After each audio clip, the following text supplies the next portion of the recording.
Dear students, a very warm welcome to all of you in my today's lecture of sales management. In today's lecture, we will discuss upon the topic salesman objectives of sales compensation plan. जैसे कि previous lecture में हमने objectives of sales compensation plan के topic को start किया था और इसमें हमने डिस्कस किया था about the sales managers objectives और सेल्स ऑर्गेनाइजेशंस ऑब्जेक्टिव्स। आज के लेक्चर में हम डिस्कस करेंगे कि सेल्समैन के क्या क्या ऑब्जेक्टिव्स फॉलो किए जाते हैं on the basis of the sales compensation plan. The individual takes to any profession to make a living. Hence, our salesman will be equally interested in this job to make money. Since there are many discomforts involved in the job, it is anticipated he will be adequately compensated for that. किसी particular individual के द्वारा किसी profession को क्यों follow किया जाता है? क्योंकि वो उसके लिए एक लिविंग प्रोवाइड कर रहा है, उसके लिए अर्निंग का एक मीडियम प्रेजेंट कर रहा है। इसी वजह से जो सेल्स पर्सन्स हैं या जो सेल्समैन हैं वो सेल्स की जॉब को क्यों ज्वाइन करते हैं? क्योंकि इसके बेसिस पर उनको मनी अर्न होती है। तो मनी को अर्न करने के पॉइंट ऑफ व्यू से सेल्स पर्सन्स के द्वारा इस जॉब को ज्वाइन किया जाता है, क्योंकि इस टाइप की जॉब में बहुत सारे डिस्कम्फर्ट्स अवेलेबल होते हैं। इसी वजह से ये एंटिसिपेट किया जाता है कि उनको इस पर्टिकुलर जॉब के लिए एडिकेट वे में कंपेंसेशन प्रोवाइड किया जाना चाहिए। नाउ वी विल एग्जामिन कि किस तरीके से सेल्समैन अपनी जॉब के रेफरेंस में एंटिसिपेटेड और एक्सपेक्टेड रेम्यूनरेशन को ऑब्टेन करना चाहते हैं। तो इसके रिगार्डिंग क्या क्या ऑब्जेक्टिव्स हैं जिसको वो फुलफिल करना चाहते हैं with the help of the compensation plan. Let us have an examination of these particular objectives. The very first one is the acceptable standard of living. The salesman is fully aware that the business procured by him will ultimately add up to the profit margins of the organization. It is but natural that he aspires to lead an acceptable standard of living. In meeting businessmen and the other counterparts of competitive institutes, he must not feel inferior due to his low earnings. Thus, he wants his company to pay him decently to maintain his family standards. क्योंकि जो job sales persons के point of view से follow की जा रही है उसके बारे में उसे कंप्लीट इन्फॉर्मेशन होती है कि जैसे जैसे वो अपनी सेल्स को प्रोसीड करेगा ऑर्गेनाइजेशन का profit margin automatically up to date होता चला जाएगा, इंक्रीज होता चला जाएगा। यानी जितने ज़्यादा एफर्ट्स सेल्स पर्सन्स के द्वारा फॉलो किए जाते हैं उसके बेसिस पर सेल्स ऑर्गेनाइजेशन के प्रॉफिट मार्जिन को और ज़्यादा इंक्रीज किया जा सकता है। इसी वजह से वो ये एक्सपेक्ट करता है कि उसको एक acceptable standard of living provide की जाए from the side of the company. और ये तभी पॉसिबल हो सकता है जब उसको एक प्रॉपर कंपेंसेशन प्रोवाइड किया जा रहा हो। तो एटलीस्ट उसको इतना कंपेंसेशन प्रोवाइड किया जाना जरूरी होता है जिसके बेसिस पर वो एक एक्सेप्टेबल स्टैंडर्ड ऑफ लिविंग को पास कर सके, उसको वो प्रॉपरली फॉलो कर सके। इतना उसको रेम्यूनरेशन प्रोवाइड किया जाना जरूरी होता है। जब वो डिफरेंट टाइप के बिजनेसमैन से मिल रहा है या फिर जो कॉम्पिटिटिव इंस्टीट्यूट्स हैं उनके काउंटर पार्ट से उसकी अगर मीटिंग होती है, उनसे मीट आउट करता है अगर जनरल वे में भी, तो उसके अंदर एक इन्फीरियरिटी सेंस नहीं आना चाहिए कि उसकी सैलरी या उसकी अर्निंग बाकी के कंपैरिजन में कम है। अगर ऐसी कोई भी इन्फीरियरिटी उसके माइंड में सेट होती है तो कहीं ना कहीं वो डिमोटिवेट होगा और उसका अफेक्ट परफॉर्मेंस पर पड़ेगा और उससे फर्म की अर्निंग पर भी उसका इफेक्ट पड़ेगा। इसी वजह से कंपनी से वो एक्सपेक्ट करता है कि उसको एटलीस्ट उतना अमाउंट पे किया जाए जिससे कि वो अपने फैमिली के स्टैंडर्ड को प्रॉपरली मेंटेन कर सके। Second one is the consistency in income.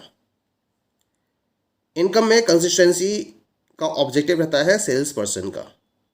The salesman will like a certain amount to be paid to him in terms of salary every month in order to take care of regular expenses. That will also provide him a sense of security. This salary should not be linked to the ups and downs of the trade and sales volumes. Sales volumes can fluctuate with the changes in the nature of trade and not salesmen will like the basic salary to vary as per the variation in business. Consistency हर किसी को like होती है, वही consistency salesman चाहता है अपनी salary में, यानी कि उसको एक पर्टिकुलर अमाउंट ऐसी भी पे की जानी चाहिए उसके कंपनसेशन में जो उसको फिक्स्ड वे में पे की जा रही हो हर महीने में, यानी कि उसके जो रेगुलर एक्सपेंसेस हैं उनको प्रॉपरली टेक केयर करने के लिए उसको उस पर्टिकुलर फंड की रिक्वायरमेंट होती है। इसी वजह से हर सेल्समैन एक सर्टेन अमाउंट को अर्न करना चाहता है मंथली बेसिस पर सैलरी के टर्म्स में। ये सैलरी क्या होगी? ये सैलरी उसको एक सेंस ऑफ सिक्योरिटी भी प्रोवाइड करती है कि भाई कम से कम इतना तो कमाएगा ही कमाएगा वो, ठीक है। इससे वो जो अपनी मिनिमम रिक्वायरमेंट्स हैं इनको वो कंप्लीट कर सकता है। इस सैलरी पर ट्रेड और सेल्स वॉल्यूम के अप्स एंड डाउन्स का कोई भी फर्क नहीं पड़ना चाहिए, इससे इसको लिंक नहीं किया जाना चाहिए।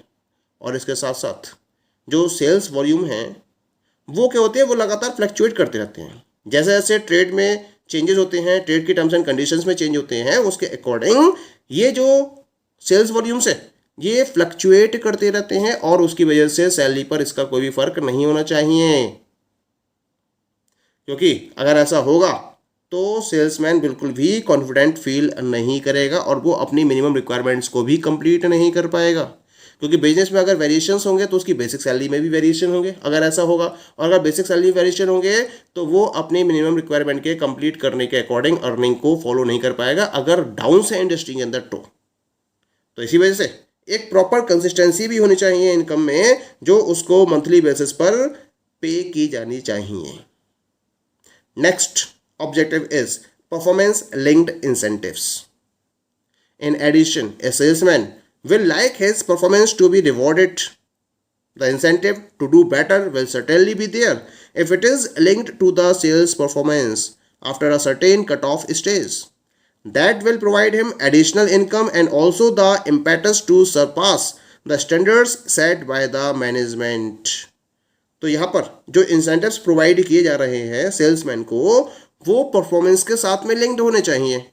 ये ऑब्जेक्टिव सेट किया जाता है बाय द सेल्स पर्सन कि जो इंसेंटिव उसे मिलने चाहिए वो उसकी परफॉर्मेंस के बेसिस पर उसे मिलने चाहिए। क्योंकि जितना ज़्यादा इंसेंटिव्स कंपनी की तरफ से उसको उसकी परफॉर्मेंस के रिगार्डिंग पे किए जाएंगे उतना ही वो बेटर करने के लिए मोटिवेटेड रहेगा।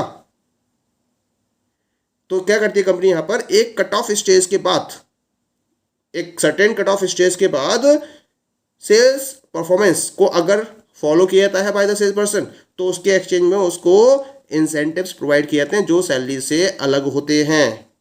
इससे क्या होगा, उसकी इनकम बढ़ेगी, उसकी एडिशनल इनकम इंक्रीज होती चली जाएगी और जो मैनेजमेंट के द्वारा स्टैंडर्ड्स सेट किए जा रहे हैं उसको वो प्रॉपरली अचीव कर लेगा और उसको क्रॉस करते हुए भी वो क्या करेगा, अपनी परफॉर्मेंस को प्रोवाइड कर पाएगा और अपने आप को प्रॉपरली प्रूव कर पाएगा as an asset to the organisation.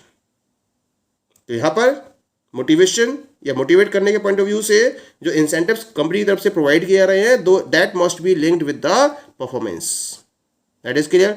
Next one is the simple and comprehensible. A salesman will like the salary structure to be simple, easily worked out and one which is easy to compute.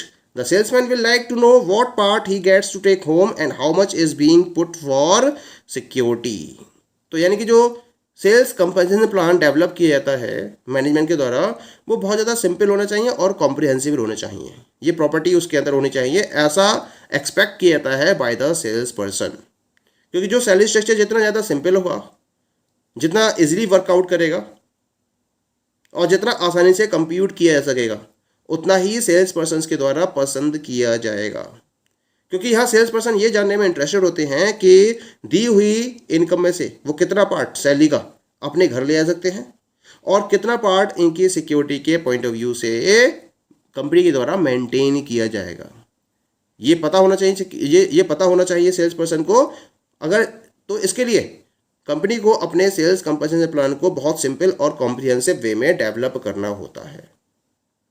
Next one is the fair and transparent.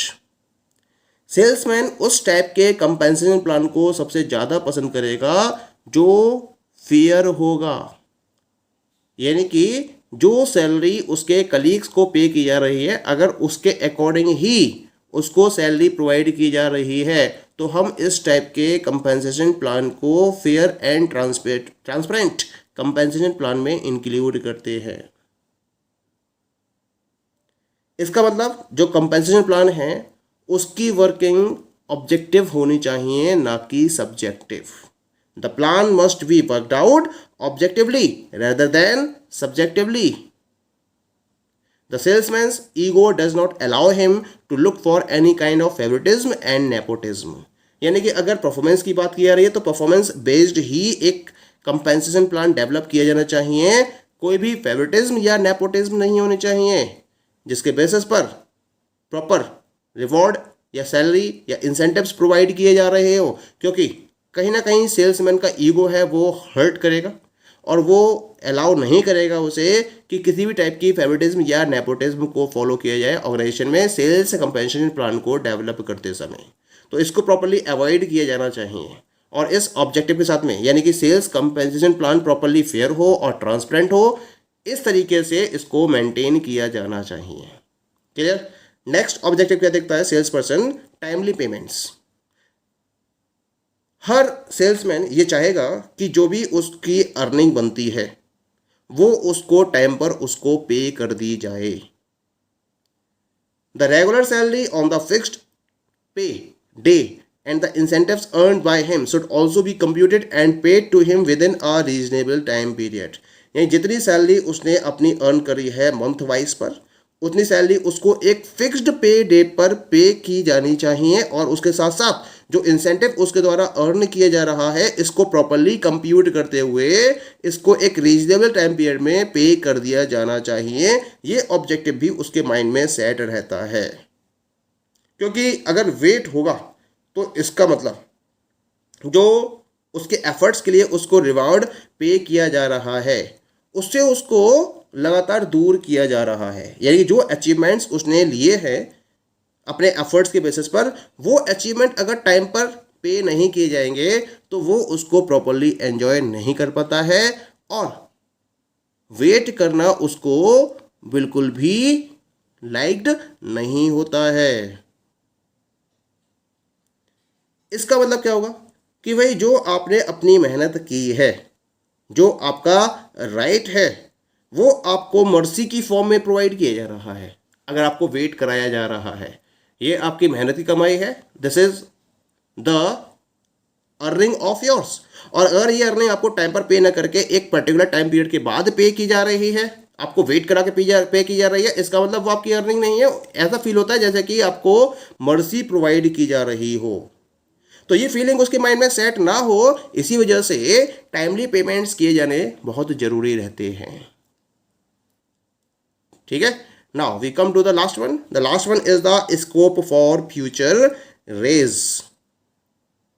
Future raise हर salesman जब working करता है किसी भी organisation में तो इस expectation के साथ में वर्किंग करता है कि फ्यूचर में उसके लिए लगातार अपॉर्चुनिटीज जनरेट होंगी और उसके बेसिस पर वो अपनी परफॉर्मेंस को शो करते हुए अपने आप को लगातार आगे बढ़ाएगा और जिस सैलरी पर वो आज काम कर रहा है आगे वो उस सैलरी पर वर्कआउट ना करके उससे ज़्यादा सैलरी को अर्न करना चाहेगा।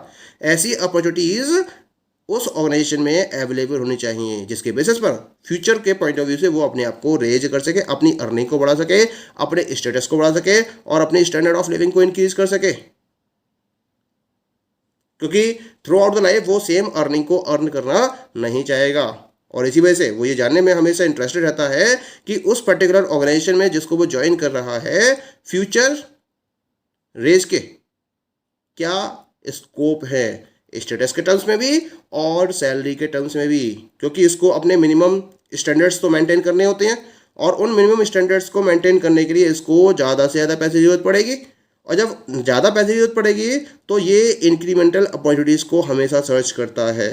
तो ये इंक्रीमेंटल अपॉर्चुनिटीज़ उसके सामने क्लियर की जानी चाहिए जब इंसेंटिव प्लान्स को डेवलप किया जाता है।